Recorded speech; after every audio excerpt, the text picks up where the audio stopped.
नमस्कार, आप देख रहे हैं के न्यूज इंडिया। मैं हूं आपके साथ गरिमा वाजपेयी। मुद्दे की बात में आज बात करेंगे, मांगी इच्छा मृत्यु मिला सम्मान।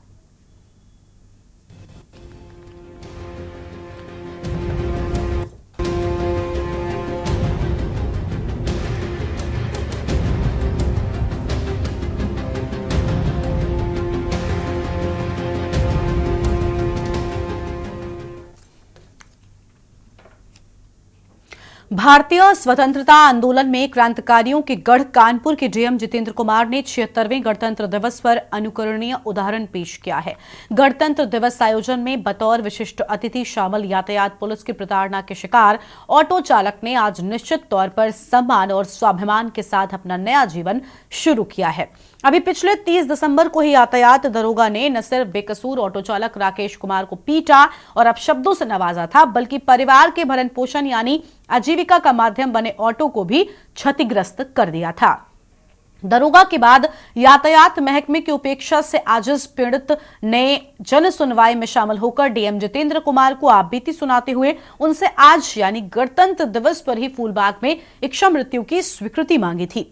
बतौर पीसीएस प्रशासनिक करियर की शुरुआत करने वाले जिलाधिकारी ने पीड़ित ऑटो चालक को उसके दोषी को सजा दिलाने की उम्मीद बंधवाने को जहां एडिशनल डीसीपी ट्रैफिक को मामले की जांच सौंपी, तो वहीं रोज कमाने खाने वाले आम आदमी के प्रतिनिधि ऑटो चालक को स्वयं की मौजूदगी वाले गणतंत्र दिवस समारोह का विशिष्ट अतिथि बनाने पर भी अमल किया। निश्चित तौर पर स्वतंत्रता आंदोलन में शामिल सेनानियों और शहीदों ने समाज की अंतिम पंक्ति में खड़े ऐसे ही आम आदमी को सम्मान और स्वाभिमान का जीवन दिलाने के लिए कुर्बानियों का रास्ता चुना था। वाकई डीएम जितेंद्र कुमार ने एक ऑटो चालक राकेश का ही सम्मान नहीं वापस किया है, बल्कि यूपी सहित देश के करोड़ों करोड़ ऐसी ही अवमानना और प्रताड़ना के शिकार लोगों में जिजीविषा विकसित की है। कानपुर महानगर का यह उदाहरण देश ही नहीं दुनिया के लिए मिसाल के तौर पर याद किया जाएगा।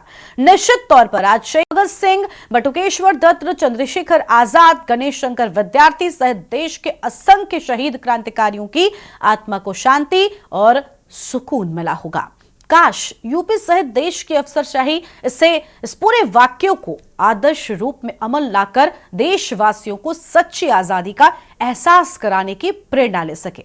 यह घटना अपने आप में सराहनीय है और इस घटना के बाद से हर कोई डीएम की सराहना भी कर रहा है। आज इसी पर हम करेंगे विस्तार से चर्चा। खास मेहमान हमारे साथ में जुड़ेंगे, उनसे भी हम आपका परिचय कराएंगे, लेकिन उससे पहले आप ये तस्वीरें देख पा रहे हैं जहां पर इच्छा मृत्यु मांगा गया था लेकिन सम्मान मिला। 30 दिसंबर को अपनी ऑटो घर नौबस्ता से लेके बारा देवी की तरफ जा रहे थे, तभी नौबस्ता चौराहे पे कुछ ई रिक्शा वाले खड़े थे सवारी के चक्कर में, और मैंने हॉर्न दिया तो वो नहीं हट रहे थे, आवाज़ भी दिया नहीं हटा रहे थे, जिससे जाम लग रहा था। इसी बीच सीएसआई ईश्वर सिंह आए, ट्रैफिक इंस्पेक्टर, उन्होंने मेरी गाड़ी में कस के जोरदार डंडा मारा। उसके बाद मेरी गाड़ी में लगे पर्दे में डंडा घुसड़ के पर्दा फाड़ने लगे। मैंने विरोध किया कि साहब मैं गरीब आदमी हूँ, अगर पर्दा फट जाएगा तो 2-3 हज़ार रुपये मुझे भरने पड़ेंगे। इतने से भी उनका मन नहीं भरा। वो बगल में आए, मुझे गाली गलौज करते हुए, धक्का मुक्की करते हुए मेरे मुंह में एक प्लास्टिक का पाइप घुसड़ने की कोशिश कर रहे थे।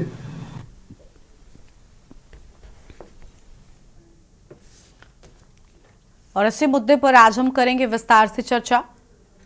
हमारे साथ में खास मेहमान लगातार बने हुए हैं, लेकिन सबसे बड़ी बात यह कि ये जो घटना सामने आई है, अगर अफसरशाही खासतौर पर जो प्रशासनिक अफसर हैं वो इससे हैं, तो अपने आप में एक बेहतर चीजों की हम उम्मीद कर सकेंगे। हम पीड़ितों ने गणतंत्र दिवस पर इच्छा मृत्यु चाही थी।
तो इसी मुद्दे पर आज हम करेंगे विस्तार से चर्चा। हमारे साथ में हमारे संवाददाता सुरेश सविता जुड़ चुके हैं कानपुर से, और के मिश्रा हमारे साथ में है, वरिष्ठ पत्रकार हैं। इसके साथ ही अभी आगे और मेहमान जुड़ेंगे। प्रदीप सारंग जी सोशल एक्टिविस्ट हैं। सबसे पहले पूरे मामले को लेकर अपडेट लेते हैं सुरेश के साथ में। सुरेश, पूरी जानकारी क्या है आपके पास में? बहुत अहम घटना सामने आई। इस पूरी घटना पर अगर हम ध्यान डालें तो एक सीख मिलती है, खास तौर पर अफसरशाही को। जो ब्यूरोक्रेट्स हैं, जो उच्च अधिकारी हैं, अगर इस घटना से कुछ सीखते हैं तो प्रदेश में ये कहना गलत नहीं होगा कि राम राज्य जैसी स्थिति बन जाएगी, लोगों को न्याय मिलेगा। जी गरिमा, देखिए सबसे पहले आपको बता दें कि जो इस तरीके के वाक्य हैं, ये कोई पहला वाक्य नहीं है। इस तरीके के कई वाक्य लोग निकलते हैं, देखते हैं किस तरीके से ऑटो ड्राइवर है और जो ई रिक्शे वाले हैं या कोई भी अन्य ड्राइवर, उनके साथ किस तरीके की पुलिस प्रताड़ना वाली स्थिति हमेशा जारी रखती है। लेकिन कहीं ना कहीं गरिमा, ये जो मुद्दा है वो अब बहुत ज्यादा बढ़ चढ़ गया, बहुत ज्यादा हाईलाइट हो गया। तो इससे अब कहीं ना कहीं अब जो अधिकारियों की आंख है वो तो खुलेगी, लेकिन जो राकेश सोनी ने हिम्मत दिखाई है, डीएम से मिले, इच्छा मृत्यु मांगी, तो गरिमा ये भी कहा जाता है कि मारने से ज्यादा बचाने वाला बड़ा होता है। तो आज इस वाक्य को डीएम साहब ने सही साबित कर दिया, और हम तारीफ करेंगे राकेश सोनी जो जितने की हिम्मत थी, इच्छा मृत्यु मांगी, डीएम साहब के सामने गया, उसने अपनी शिकायत बताई कि किस तरीके की उसके साथ जो उसके सम्मान को ठेस पहुंचाएंगे, क्योंकि कहा जाता है कि सम्मान का है तो जान भी दे देंगे। ये वाक्य राकेश जी ने सत्य करके दिखाया कि उनके सम्मान को ठेस पहुंची, वो अपनी जान देने के लिए तैयार हो गया। लेकिन कहीं ना कहीं डीएम साहब के इतने प्रेम और स्नेह को देख करके, इतने अच्छे और प्यारे निमंत्रण को देख करके राकेश कुमार के जो बयान थे वो कहीं ना कहीं बदले। लेकिन इस तरीके का जो सम्मान डीएम साहब ने कहा है, अभी नए निर्वाचित हमारे डीएम साहब भी, इस तरीके का जो सम्मान एक ऑटो चालक करता है, ये कहीं ना कहीं बहुत ज्यादा सराहनीय कार्य है। लोग इसकी बहुत ज्यादा तारीफ कर रहे हैं, सोशल मीडिया पे भी लगातार बराबर चल रहा है। इस तरीके के आमंत्रण से के बाद से राकेश सोनी के तो चेहरे में वो खुशी भी देखने को मिली, और आज डीएम परिषद में शामिल होकर झंडारोहण के कार्यक्रम में शामिल हुए। डीएम साहब ने उनका सम्मान भी कराया, झंडारोहण कार्यक्रम में शामिल कराया। तो कहीं ना कहीं जो राकेश सोनी, उनका सम्मान बाइज्जत बहुत खूबी के तरीके से डीएम साहब ने वापस कराया। उनको आश्वासन भी दिया है कि इस तरीके के जो भी अन्य पुलिसकर्मी भी है उनको भी सजा दी जाएगी, और जो पुलिसकर्मी ने जिनके साथ बदसलूकियत की थी उस पुलिसकर्मी को भी सजा दी जाएगी। तो इससे कहीं ना कहीं जो राकेश सोनी जी है उनको राहत तो मिली गरिमा। लेकिन देखने वाली अभी बात ये भी होगी कि इस तरीके के वाक्य के बाद अधिकारी अब कितना सुधार लाते हैं अपने अंदर, क्योंकि कई चौराहे ऐसे हैं जहां पर हमेशा डंडा लिए पुलिसकर्मी खड़े रहते हैं, कोई भी गरीब ऑटो वाला डंडा मारते हैं। कई चौराहों पर ऐसा देखा जाता है, गड्ढे मार खड़े रहते हैं, डंडा लिए रहते हैं, ऑटो वालों को मारते हैं, पीटते हैं, पैसे लेते हैं। तो अब कहीं ना कहीं इस तरीके से जो डीएम कानपुर ने किया है कि सम्मान का आयोजन और इस तरीके का जो कार्य किया, ये देखने वाली बात होगी, लोगों के बीच में एक चर्चा वाली बात होगी, लोगों को इससे सीखना चाहिए कि इतने वरिष्ठ अधिकारी, इतने ऐसे ऑटो चालक का जितना सम्मान कर रहे हैं, अपने परिसर में बुला रहे हैं, आज 76वें गणतंत्र दिवस के दिन उनका सम्मान कर रहे हैं, और कुछ ऐसे ही लोग हैं जो अपमान करते, तो उनको सीखना चाहिए कि किस तरीके से लोगों से बिहेव करना चाहिए, किस तरीके का के साथ लोगों के साथ व्यवहार करना चाहिए। गरिमा, ये देखने वाली बात होगी कि आगे किस तरीके की घटना अब होती है या नहीं होती, उस अधिकारी में क्या करते हैं। जी बिल्कुल। और देखिए जिस तरीके की घटना सामने आई है बहुत सराहनीय है। हमारे साथ में वरिष्ठ पत्रकार के मिश्रा साहब हैं, प्रदीप सारंग साहब भी हमारे साथ में जुड़ चुके हैं। पहले रुक कर लेते हैं के मिश्रा साहब का। स्वागत सर आपका। सर, आमतौर पर हम सब ने सुना है कि कई बार वरिष्ठ अधिकारी, चाहे पुलिसकर्मी हो या कई जगह से घटनाएं सामने आती है, हम भी अपने दर्शकों के साथ में साझा करते हैं, जहां कहीं पर डीएम किसी से अभद्र भाषा में बात कर लेते हैं, कोई किसी को गाली देते नजर आता है। उच्च पद पर बैठे लोग कई बार अहंकार रूपी भाषा का इस्तेमाल करते हैं, लेकिन असल में अगर ये लोग लोगों के प्रति एक अच्छा भाव रखें, व्यवहार अच्छा रखें, शालीनता दिखाएं, तो कई लोगों की समस्याएं तो यूं ही हल हो जाती हैं। ये जो घटना सामने आई है, पूरा वाकया बहुत सराहनीय है। किस तरीके से आप देख रहे हैं, क्या नजीर पेश करेगा? गरिमा जी, बहुत बहुत आपको बधाई है। आपने बड़ा ज्वलंत और त्वरित मुद्दा को उठाया है। मैं के न्यूज को इसके लिए बधाई देता हूँ, और डीएम साहब को बहुत बहुत मैं बधाई देता हूँ। वास्तव में जिला कलेक्टर यानी जिलाधीश जिसे कहते हैं, ऐसे जिलाधीश को होना चाहिए। वो सारे जिले के सभी विभाग का मालिक होता है, सभी निवासियों का मालिक होता है। अगर किसी को पीड़ा होती है तो इसका काम दायित्व वो राजा होता है जिले का। राजा का काम होता है न्याय करना और अपनी जनता, अपनी प्रजा को जो है किसी तरीके से कष्ट ना हो ऐसा कार्य करना। ये जिलाधिकारी कानपुर को मैं बहुत बहुत बधाई देता हूं। मैंने जब से सुना तब से लगा वास्तव में आईएएस ऐसे होने चाहिए। या जिलाधिकारी ऐसे होने चाहिए जो आखिर आदमी परेशान होकर के जब अधिकारियों के पास जाता है, अगर अधिकारी उसको घुड़क से बात करे, अगर डपट दे तो उसकी पीड़ा और बढ़ जाती है। और अगर अधिकारी प्रेम से बात करता है, विनम्रता से बात करता है और आश्वासन दे तो उसकी पीड़ा लगभग कम हो जाती है। तो ये जो ऑटो ड्राइवर थे सोनी जी, इन्होंने बहुत अच्छी एक बहस छेड़ दिया पूरे देश में और एक बहुत अच्छा संदेश भी दिया है कि उनके जब मरमाहत हुए, उनके दिल को जब ठेस लगा तो उन्होंने ये सोच लिया कि रहने के क्या फायदा जब मेरी ऑटो चला के मैं अपना इज्जत से परिवार चलाता हूं और मेरे साथ पुलिस वाले बदतमीजी करते हैं तो जीने से क्या फायदा। वास्तव में देखा जाता है कि इस समय मैं अयोध्या जिले से बिलोंग करता हूं, इस समय अयोध्या प्रयागराज रोड पर हर घंटे जाम लगते हैं, हर घंटे, लेकिन पुलिस वाले भी मेहनत कर रहे हैं। लेकिन उसी में 2-4 लोग हैं मोबाइल चलाते दिख जाएंगे, 2-4 लोग हैं गाली गलौज करते मिल जाएंगे, 2-4 लोग डंडा पटकते मिल जाएंगे। समूची पुलिस ऐसा नहीं है, लेकिन कुछ लोग ऐसे होते हैं जो निरी ठेले वाले, खुमचे वाले और उनको डंडा पीट देते हैं या गाली दे देते हैं। ये सब गलत बात है, आप उनको समझा दीजिए हट जाइए यहाँ से या कुछ हट जाइए, ऐसा कुछ उनको करना चाहिए। लेकिन जो कानपुर में घटना घटी है और जिस घटने के बाद पूरे जिले के मान सम्मान और यूपी सरकार के गौरव को बढ़ाने का काम कानपुर के जिलाधिकारी ने किया है, मैं बहुत बड़ी बात कानपुर के जिलाधिकारी ने किया। मैं समझता हूं अगर मेरे हक में हो तो मैं इन्हें पद्मश्री पुरस्कार में भी इनका नामित कर दूं। वास्तव में जिलाधिकारी को ऐसा होना चाहिए। जिलाधिकारी मतलब कोई भगवान नहीं है, लेकिन भगवान के समतुल्य दर्जा प्राप्त उनका एक प्रतिनिधि है। पूरे जिले के सभी लोगों का वो प्रतिनिधि होता है। अगर कहीं में किसी को ठेस लगती है, चोट लगती है, कष्ट होता है, समस्या होती है, जिलाधिकारी का ही काम होता है। पुलिस भी उसके सबऑर्डिनेट होती है, एसपी भी उसके सबऑर्डिनेट एक तरीके से होता है, भले उसके विभाग दो हैं। और ये मैं जिलाधिकारी महोदय को पुनः, लेकिन आपकी ये रील जो है क्या दिखाई, इसमें कुछ समझ में नहीं आ रहा, दिखाई पड़ रहे हैं ये न्यूज चैनल वाले आपके, कहीं कुछ दिखाई नहीं पड़ रहा है, कहीं कुछ प्रॉब्लम आ रही है क्या? ठीक है सर, हो सकता है आपको तकनीकी खामी के चलते चीजें ना दिखाई पड़ रही हो, हम उसको ठीक करवाते हैं। सोशल एक्टिविस्ट हमारे साथ में है प्रदीप सारंग जी, उनके साथ में भी चर्चा को हम आगे बढ़ाएंगे, उनसे भी बातचीत करेंगे, लेकिन उससे पहले एक ब्रेक के लिए यहाँ पर रुकते हैं, जल्द लौटेंगे। आप देख रहे हैं के न्यूज, खबरों का सारथी।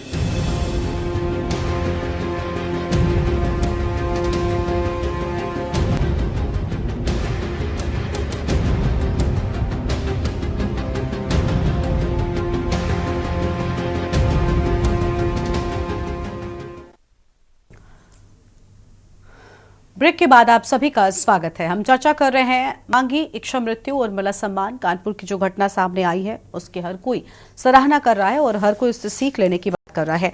हमारे साथ में प्रदीप सारंग जी हैं, सोशल एक्टिविस्ट हैं, उनका रुख कर लेते हैं। प्रदीप जी, स्वागत आपका।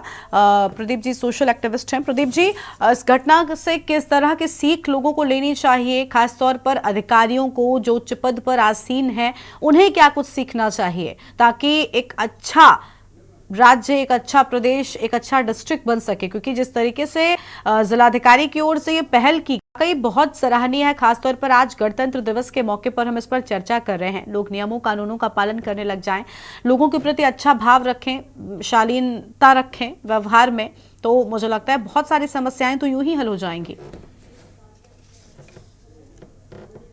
देखिए कमेंट आएंगे, कॉलम कर रहे हैं, सब कुछ सेपरेटली टैग करके भेजे हैं। प्रदीप जी अनम्यूट कीजिए सर, आपकी आवाज नहीं मिल रही है।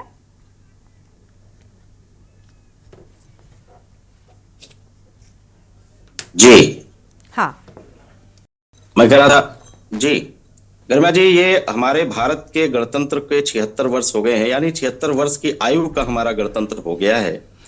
अभी भी हमारे जो देश के नागरिक हैं, हम सब पब्लिक, अभी उनकी 76 वो प्रौढ़ता अभी नहीं आई है। इसका कारण कहीं न कहीं शैक्षिक व्यवस्था भी है, कहीं न कहीं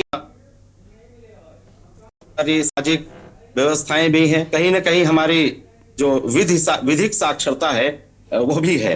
इन सबके कारण अभी जो हमारे चाहे ब्यूरोक्रेसी के लोग हों, चाहे अन्य नागरिक हों, उनके मन में 76 वर्ष के लोकतंत्र की जो प्रौढ़ता आनी चाहिए, जो गौरव गरिमा का एहसास होना चाहिए, वो नहीं है। इसी कारण से पुलिस कर्मियों ने उस ऑटो चालक को बेइज्जत किया, अपमानित किया। उन्होंने चाहे जो किया, उसको अपमान महसूस हुआ, इतना अपमान महसूस हुआ कि वो अब जीवित नहीं रहना चाहता था।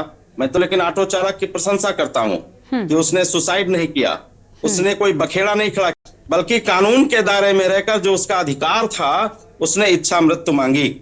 उसकी प्रशंसा करते हैं। उससे ज्यादा जिलाधिकारी ने जो लोकतंत्र को समझा है, उस व्यक्ति के दर्द को समझा है। निश्चित रूप से लोकतंत्र में ऐसे ही अधिकारियों को होना चाहिए। जिलाधिकारी की जितनी तारीफ की जाए कम है। सब लोग तारीफ कर रहे हैं, मैं भी करूंगा, लेकिन ये घटना दोबारा ना हो, मेरी चिंता का विषय ये है। मैं समझता हूं के न्यूज की भी चिंता का विषय होगा कि ये घटना रिपीट न हो देश के किसी कोने में। इसके लिए प्रशासन क्या करेगा? इसके लिए तो वही है कि जिन लोगों ने किया है उन्हें चेतावनी दी जाए, आगे न हो। इसके जो बीच बीच में जो मासिक ट्रेनिंग होती है, इनकी पुलिस लाइन में ट्रेनिंग होती है, उन ट्रेनिंगों में इसको पार्ट बनाया जाए कि पब्लिक के किसी भी बंदे को ऐसा अपमानित न किया जाए। अगर कानून के दायरे में कोई अपराध करता है तो उसको समझाते हुए उसको कानून के दायरे में लाया जाए, लेकिन लाठी, डंडा और गाली, आज के लोकतंत्र में गालियों का तो कोई स्थान ही नहीं है। एक पिता अपने बेटे और बेटी को भी अपमानित नहीं कर सकता, उसके साथ जबरदस्ती नहीं कर सकता। एक पति अपनी पत्नी के साथ भी जबरदस्ती नहीं कर सकता, उसकी इच्छा के विरुद्ध उसे बाध्य नहीं किया जा सकता। तो फिर पुलिस को अधिकार कहां से मिल गया? पुलिस को वर्दी मिली है हमारी सुरक्षा के लिए, पुलिस को वर्दी दी गई है कानून राज्य कायम करने के लिए, न कि किसी व्यक्ति को अपमानित करने के लिए, और इतना अपमानित करने के लिए वो मृत्यु की इच्छा तक पहुंच जाए। ये बहुत निंदनीय है। आज 76वें गणतंत्र दिवस के अवसर पर मैं जिलाधिकारी को और उस ऑटो चालक भाई को बहुत बहुत धन्यवाद देता हूं पूरे समाज की तरफ से कि उन्होंने कानून के दायरे में रहकर अपने क्रियाकलाप संपादित किए। धन्यवाद गरिमा जी। बिल्कुल। कानपुर से सुरेश हमारे साथ में लगातार बने हुए, इनका एक बार फिर से रुक कर लेते हैं। सुरेश, पूरे मामले में ऑटो चालक ने क्या प्रतिक्रिया व्यक्त की है? कितनी खुशी, क्योंकि आज गणतंत्र दिवस का भी खास मौका है और जो विशेष कार्यक्रम आयोजित किया जाता है उसमें भी अतिथि के तौर पर उसे आमंत्रित किया गया था, तो क्या कुछ उसने? देखिए गरिमा, जब इस तरीके का सम्मान मिलता है तो लोग प्रफुल्लित हो उठते हैं। बस उसी का एक भाग उसमें भी उत्पन्न हुआ। उसको इतनी ज्यादा डीएम साहब ने उसको सम्मान दिया कहीं कहीं। मैं तो सबसे पहले अपने प्रतिष्ठित चैनल की तरफ से डीएम साहब को बहुत बहुत धन्यवाद देता हूँ, ऑटो चालक को भी बहुत बहुत धन्यवाद देता हूँ। उसने कई ऐसे पुलिस कर्मियों को और सबक सिखाने के लिए ये कार्य किया है ताकि आगे भी ऐसे ऑटो चालक के जो मिलने जुलने वाले मित्र आ रहे हैं उनके साथ भी ऐसा न हो। तो कहीं ना कहीं उसके चेहरे पे बहुत ज्यादा खुशी थी। उसने डीएम साहब की बहुत ज्यादा सराहना की कि इस तरीके के अफसर पूरे देश में होने चाहिए, जो लोगों की प्रताड़ना को समझे, जो लोगों के भाव को समझे। जो व्यक्ति इस तरीके का भाव समझ सकता है वो कभी भी किसी भी तरीके का जो मन होता है ना उसको बदल सकता है गरिमा। तो इस तरीके से जो ऑटो संचालक का जो मन था, जो उसने इच्छा मृत्यु मारी थी, कहीं ना मांगी थी, कहीं ना कहीं डीएम साहब से मिलने के बाद उसका पूरा जो मन का भाव था वो बदला, उसके मन में एक अच्छा भाव आया। लेकिन उसने जो शिकायत की गरिमा, वो शिकायत कहीं ना कहीं बहुत ज्यादा आने वाले समय में जो भी पुलिस कर्मी था उसके ऊपर कार्रवाई भी होगी और कहीं ना कहीं इस तरीके से राकेश बहुत ज्यादा प्रफुल्लित भी नजर आए। जी ठीक है, बहुत शुक्रिया सुरेश आपका हमारे साथ जुड़ने के लिए, और हमारे साथ में बाकी मेहमान थे उनका भी बहुत शुक्रिया हमारे साथ जुड़कर अधिक जानकारी दर्शकों के साथ में साझा करने के लिए। तो अपमानित ऑटो चालक के जीवन की नई शुरुआत हुई है, क्योंकि डीएम की ओर से एक सराहनीय कदम उठाया गया जिसने कहीं ना कहीं एक तरफ प्रोत्साहन भी दिया उस ऑटो चालक को जिसके साथ में अन्याय हुआ था, लेकिन दूसरी ओर न जाने कितनों के लिए नजीर पेश करती है। इस बुलेटिन में इतना ही। आप देखते रहिए के न्यूज़ इंडिया। नमस्कार।